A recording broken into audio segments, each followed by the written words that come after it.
नमस्कार दोस्तों।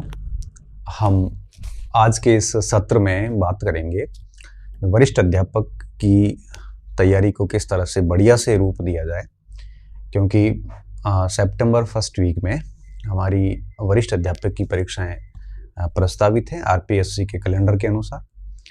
और आपको पता है कि मार्च मोटा मोटा जा चुका है। अप्रैल, मई, जून, जुलाई और अगस्त 5 महीने आपके पास में हैं। तो वरिष्ठ अध्यापक की हम बात करेंगे आज। ठीक है, मैंने काफ़ी पहले कहा था आपको कि किस तरह से इसको बैलेंस करना है। हमारे पास में 5 माह का टाइम है। ठीक है, बिना कोई समय लिए हुए मैं सबसे पहले सामान्य बिंदुओं पे बात करता हूँ कि इस समय आपको क्या करना है, कैसे करना है। उसके बाद में हम बात करेंगे कि क्या क्या स्ट्रेटजी आपको रखनी है आगे। और अगर आप ठीक तरीके से चल रहे हैं तो सुन लेना, ताकि अगर उसमें आपको लगे कि इसमें कुछ चीज़ें और मेरी तरफ से आपको ऐड करनी पड़ा तो कर लेना। ठीक है, और अगर आपको लग रहा हो कि भाई जो सर ने बताया वो इतना ज़्यादा मेरे लिए रेलेवेंट नहीं है तो इसको आप इग्नोर करना। ठीक है, देखिए सबसे पहली बात, वरिष्ठ अध्यापक को 5 महीने रहे हैं, तो इस समय आपको मुझे लगता है कि किसी भी प्रकार की कोई कोचिंग अब नहीं करनी है, क्योंकि कोचिंग का टाइमिंग जो होता है वो परीक्षा से 6-7 महीने पहले तक होता है। अब अगर आप कोई क्लासेस वगैरह जा रहे हैं तो जल्द ही उसको ख़त्म करने की कोशिश करें। और ऑनलाइन वगैरह कर रहे हैं तो मुझे लगता है कि अब लास्ट जो 4 महीने होते हैं, 4 से 5 महीने का समय, अधिकतम 4 महीने, मिनिमम 4 महीने, ये सेल्फ स्टडी का टाइम होता है। अगर आप परीक्षा से 4 महीने पहले तक भूमिगत नहीं हो जाते हैं तो इतना सारा पढ़ा हुआ जनरली काम देता नहीं है। तो प्रयास ये करिए कि आखिर के जो ये 4-5 महीने हैं ये बिल्कुल आप अपनी स्टडी मटेरियल को दीजिए।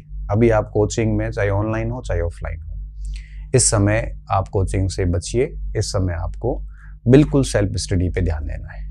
कोचिंग हो गई होगी, आपके पास कंटेंट रेडी होगा, कोई टॉपिक रह भी गया है तो आप अपने लेवल पे भी तैयार कर सकते हैं। कोचिंग कब काम करती है? जब परीक्षाएं 4-5 महीने नहीं हो या 1 साल 1.5 साल नहीं हो, तब कोचिंग काम की होती है।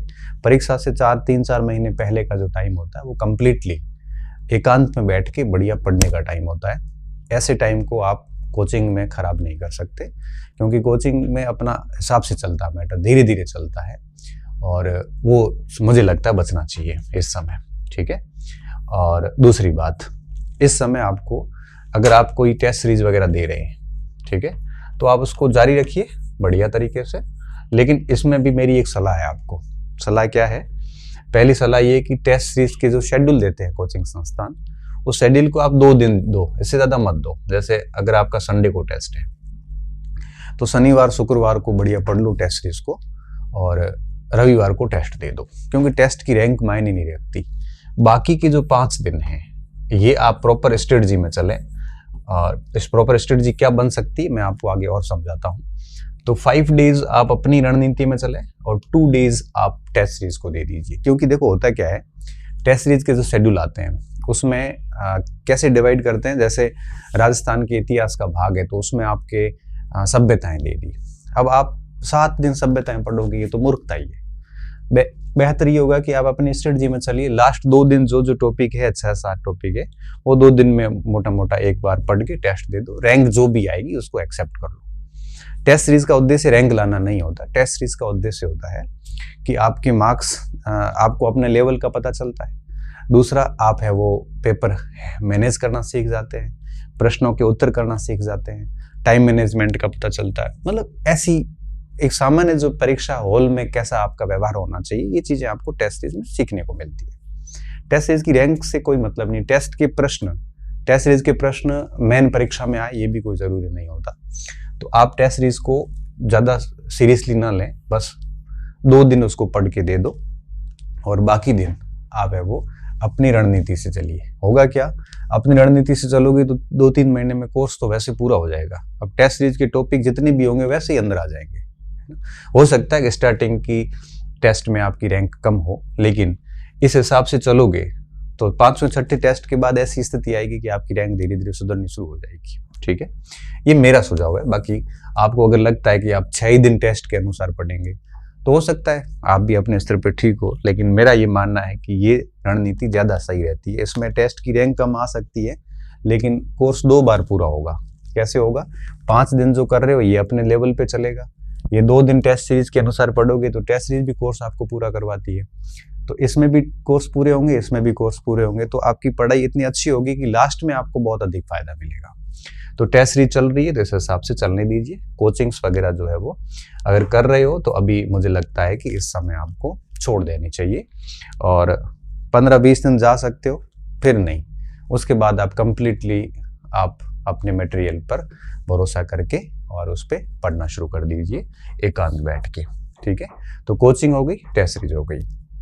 इसके अलावा आप लाइब्रेरी वगैरह में कहीं जाते हैं और अगर वहाँ पे डिस्टर्बेंस वगैरह है तो लाइब्रेरी चेंज कर दी। आजकल क्या होता है, लाइब्रेरी में भी ग्रुप बन जाते हैं और वहाँ बहुत डिस्टर्बेंस होती है। बेहतर ये होता है कि ऐसी लाइब्रेरी पकड़िए जहाँ कोई नहीं जानता हो, क्योंकि जितना इस लाइमलाइट से, जितना इस दुनियादारी से दूर रहोगे, जितना डेकोरम से दूर रहोगे, माहौल से दूर रहोगे, उतना आप अच्छा पढ़ पाएंगे। अगर आप लोगों को दिखाने के लिए बहुत सारे ग्रुपिंग में वगैरह में करोगे तो पढ़ाई उन चीज़ों से बहुत प्रभावित होती है। फिर पढ़ाई आपकी उनके लिए होती है, परिणाम के लिए नहीं होती। कई बार क्या होता है, जैसे 5-6 दोस्त हैं, उनमें हमने उनको दिखाने के लिए हम पढ़ते हैं कि हमारे नंबर अच्छे आएंगे, हम अच्छे आंसर देंगे तो हमारा डेकोरम बनेगा, हम वो लोग हमारे को बढ़िया बढ़िया कहेंगे। ह्यूमन प्रवृत्ति होती है ना ऐसे अटेंशन पाने की, तो उसके चक्कर में हम क्या करते हैं, हम उनके लिए पढ़ते हैं। हम उसके लिए नहीं पढ़ रहे हैं कि परीक्षा में कैसे परफॉर्मेंस करनी है। फिर रिजल्ट आते हैं तब फेल हो जाते हैं ऐसे बच्चे। तो कोशिश करना कि ऐसी लाइब्रेरी में जहाँ डिस्टर्ब वगैरह हो तो आप दूर हो जाइए, घर पे पढ़ सकते हो।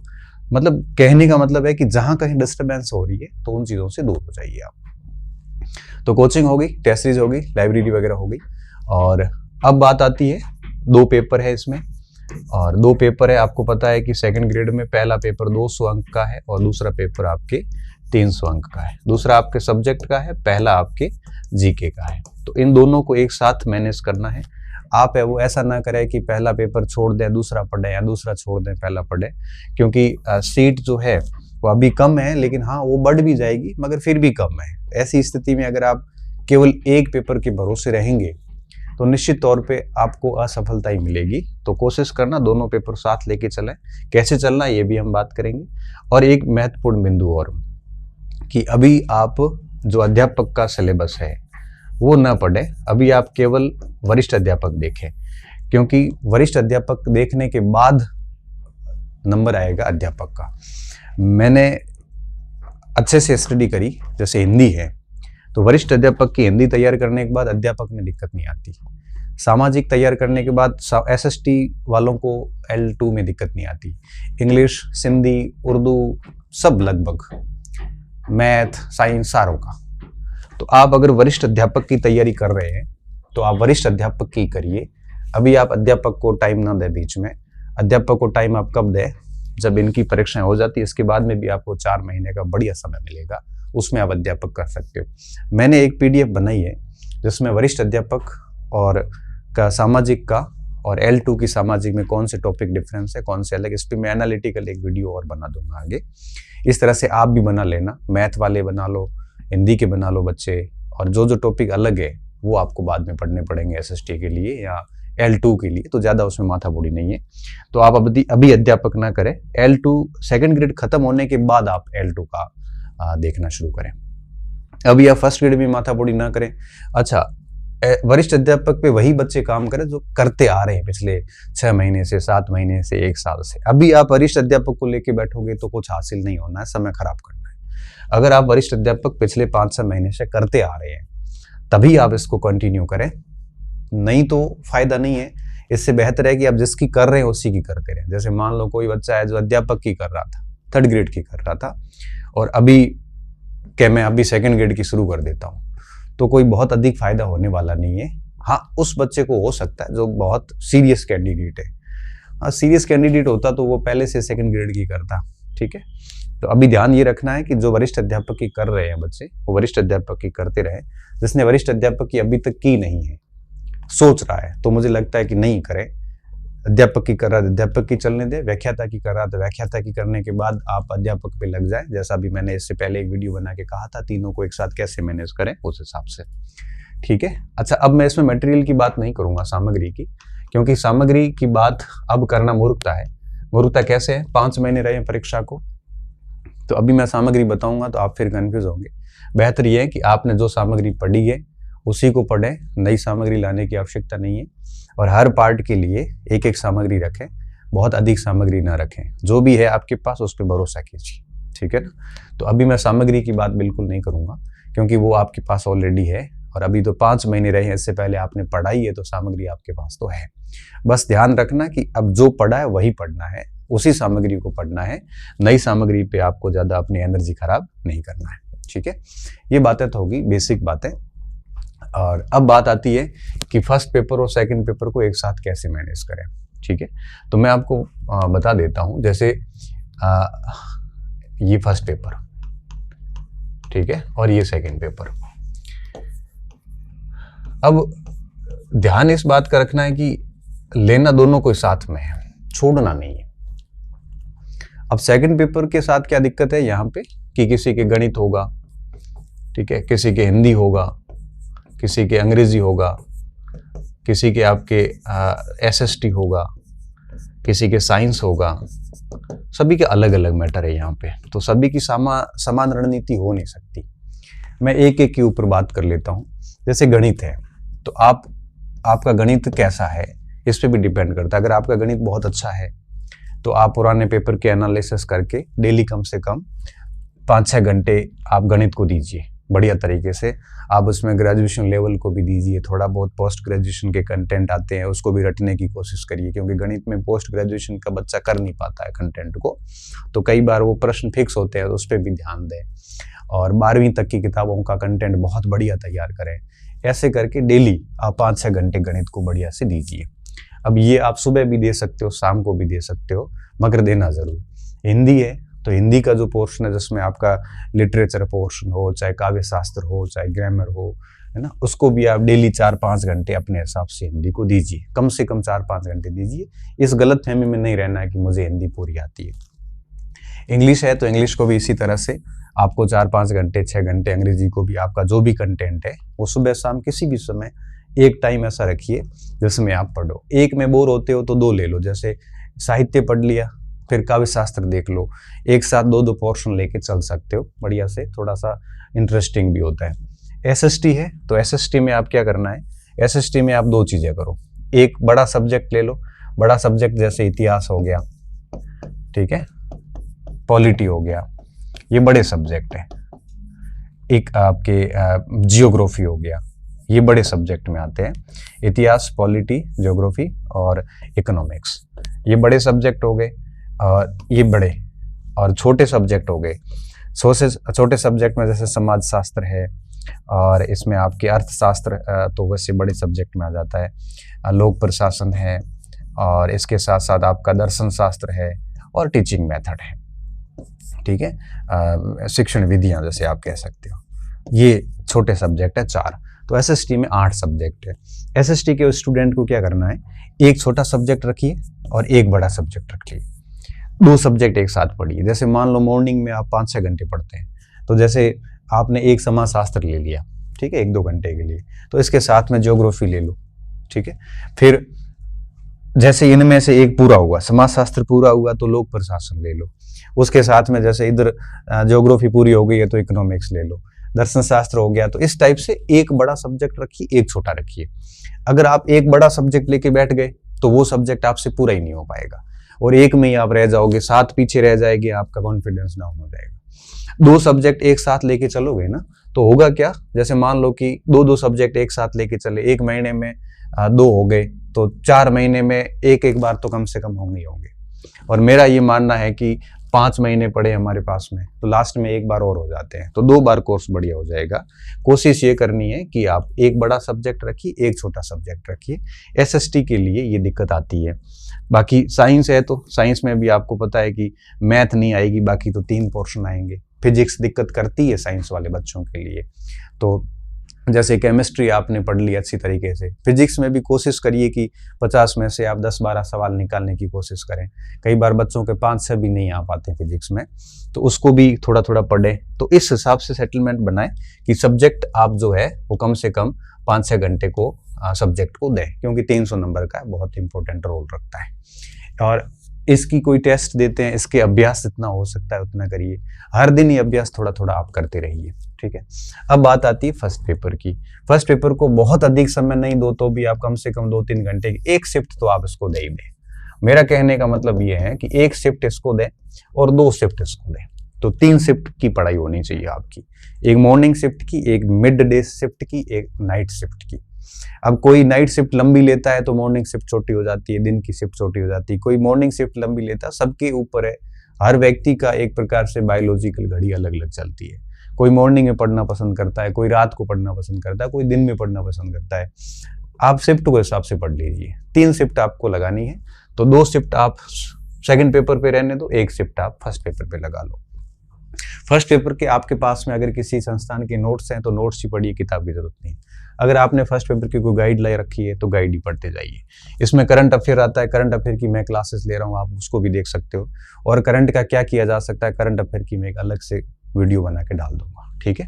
तो आप 2-3 घंटे इसको फर्स्ट पेपर को दे दीजिए, और ये ऐसे समय दीजिए जिस समय बहुत खाली टाइम हो, जैसे नाइट को दे दिए 2-3 घंटे बढ़िया, और या फिर दिन में इसको दे दिए, ऐसे भी कर सकते हो। एक शिफ्ट में जैसे सुबह सुबह आपने इसका एक सब्जेक्ट पढ़ लिया, दिन में फर्स्ट पेपर पढ़ लिया, रात को दूसरा सब्जेक्ट पढ़ लिया, ऐसे किया जा सकता है। तो थोड़ा सा इंटरेस्टिंग बना रहता है और कॉन्फिडेंस भी रहेगा कि भाई मेरा 500 का 500 7 को चल रहा है। जैसे हिंदी है, अब हिंदी में जैसे सुबह आपने एक पार्ट ले लिया, दिन में ये पढ़ लिया बढ़िया, और रात को हिंदी का कोई दूसरा पार्ट आपने ले लिया। इस तरह से आप चल सकते हो ठीक तरीके से, तो थोड़ा सा इंटरेस्टिंग भी रहता है। और ये 5 दिन ऐसे चलाइए, और फिर यहाँ 4 दिन चलाइए, और फिर आप 2 दिन आप है वो इसको अपन ने थोड़ा 5 और 2 लिख लिया, इसको आप 4 और 3 भी कर सकते हैं। जैसे सोम मंगल बुध गुरु को आपने 4 दिन इस तरह से पढ़ाई कर ली, और फिर शुक्र शनि को आपने टेस्ट सीरीज को देख लिया, टेस्ट सीरीज का जो पाठ्यक्रम है उसके अनुसार करके, और संडे को बढ़िया टेस्ट दे दिया। इस हिसाब से चल सकते हो आप, ठीक है। तो ऐसा मेरा मानना है। अगर इसी प्रकार से चलते हैं आप, और कोशिश करिए ऐसे चलते चलते कम से कम परीक्षा से 15 दिन पहले तक, जैसे किसी 7 सितंबर को मान लो परीक्षा है, तो 15 अगस्त तक एक बार सिलेबस 1 या 2 बार कर लो। आप कोशिश करिए 15 अगस्त तक, क्योंकि एक बार सिलेबस करने में 2 महीने तो कम से कम लगते हैं। तो एक बार सिलेबस कोशिश करिए कि मई लास्ट तक हो जाए, एक बार जून और जुलाई में हो जाए, ठीक है। और फिर तीसरी बार आप है वो परीक्षा से 15 दिन पहले मोटा मोटा सारे सब्जेक्ट को फास्ट गति से निकालिए। तो 2 से 3 बार कोर्स करोगे ना, तभी जाके 3 बार कोर्स करना मतलब ये हुआ कि आपकी सफलता के चांसेस बहुत बढ़ जाते हैं। तो ये कोशिश करोगे तो मुझे लगता है चीजें हो जाएगी। यही प्लानिंग बढ़िया प्लानिंग है, इसको आप मॉडिफाई कर सकते हो आपके लेवल के अनुसार। आप सोचोगे सर मेरा मैथ बहुत शानदार है, हिंदी बहुत अच्छी है, तो ठीक है आप इसको 1 शिफ्ट देके इसको 2 शिफ्ट दे दो, वो आपके ऊपर है। ये लेवल मुझे नहीं पता, सब बच्चों के लिए समान रणनीति नहीं हो सकती, सब बच्चों के लिए हम समान रूप से नहीं कह सकते। हाँ ठीक है, थोड़ा थोड़ा आप मेरी बात से सहमत हो सकते हैं, कुछ चीजें आपको लगती है कि ये मेरे अनुसार ठीक नहीं है, आप मेरी इस रणनीति को भी लागू करो ना, तो भी मॉडिफाइड करके करो, हूबहू लागू करने की भी जरूरत नहीं है। इस हिसाब से आप चलिए और प्रयास पूरा करिए कि 3 बार कोर्स हो जाए। अच्छा, हर एक चीज याद हो ये जरूरी नहीं है, बस कोशिश करिए कोर्स पढ़ लो 1-2 बार, क्योंकि 2-3 बार कोर्स पढ़ने के बाद हम प्रश्न को ऑप्शंस को एलिमिनेट करके आंसर निकालने की स्थिति में आ जाते हैं। और हर चीज बेटा किसी को याद नहीं होती है। अगर मैं कहूं कि मुझे 100% याद है तो मैं आपसे झूठ बोल रहा हूँ। हर चीज किसी को याद नहीं होती। आप परीक्षा में जाओगे ना तो आपको कहें कि आप केवल वही प्रश्न करिए जो आपको एग्जैक्टली आ रहे हैं, तो आप फेल होंगे और कट ऑफ से 40-50 नंबर नीचे रहेंगे, क्योंकि कोई व्यक्ति नहीं होता जिसको 2 एग्जैक्टली इतने प्रश्न आ रहे होते जितनी कट ऑफ रहती है। हर व्यक्ति रिस्क लेता है, हर व्यक्ति जो है वो कम से कम 20-30% प्रश्नों पे 2 विकल्प में फंसता है। क्यों? क्योंकि सारा किसी को याद नहीं होता। सारा तब याद होता जब 20-30 बार रिवीजन हो, और 20-30 बार रिवीजन करने के लिए 3-4 साल की तैयारी चाहिए होती, कम से कम मैं मानता हूं। इसलिए ऐसा होना पॉसिबल नहीं। कोई एक आधा होता है तो फिर वो टॉपर होता है, और सारे ऐसे नहीं होते, 2-4 ऐसे अपवाद हो सकते हैं। ठीक है। तो 3 बार कोशिश कीजिए कि आपका सिलेबस हो जाए। याद नहीं हो रहा है तो भी कोई बात नहीं, शस्त्र नहीं डालने हैं, बस लगे रहिए। और ये आपकी रणनीति हो गई और इन बिंदुओं को मैंने बता दिया, इनका ध्यान रखिए। सफल होने के लिए मुझे लगता है इतना ही ज़रूरी है, बाकी बहुत अधिक ज्ञान देने की आवश्यकता नहीं है। आपने काफ़ी दिनों से कहा था सर वरिष्ठ अध्यापक पे बात कीजिए, तो मैंने आज बात कर ली। अब मैं 2 वीडियोज़ और बनाऊंगा कि समसामयिकी का क्या उपाय हो सकता है, और दूसरा कि सामाजिक वरिष्ठ अध्यापक और एसएसटी का L2 का दोनों का एक साथ कैसे करना, एक तालिका बना के दोनों की तुलनात्मक रूप से, और उसका एक वीडियो और डाल दूंगा। ठीक है, बहुत बहुत धन्यवाद विद्यार्थियों, अच्छे रहिए, मस्त रहिए, बहुत बहुत शुभकामनाएं। ठीक से पढ़ाई करिए और एक अच्छा रिजल्ट सुनिश्चित करिए, ताकि आप भी आपकी तैयारी को अंतिम रूप दे सकें और आपकी तैयारी पे आप एक ठप्पा लगा सकें कि आपने वाकई में बढ़िया मेहनत की थी। मेरी शुभकामनाएं हमेशा आपके साथ रहेगी। मैं आपका समय खराब नहीं करना चाहता हूँ। मेरी काफ़ी व्यस्तता रहती है, फिर भी कोशिश रहती है कि समय समय पे आपको मार्गदर्शन देता रहूँ। ठीक है, पुनः धन्यवाद।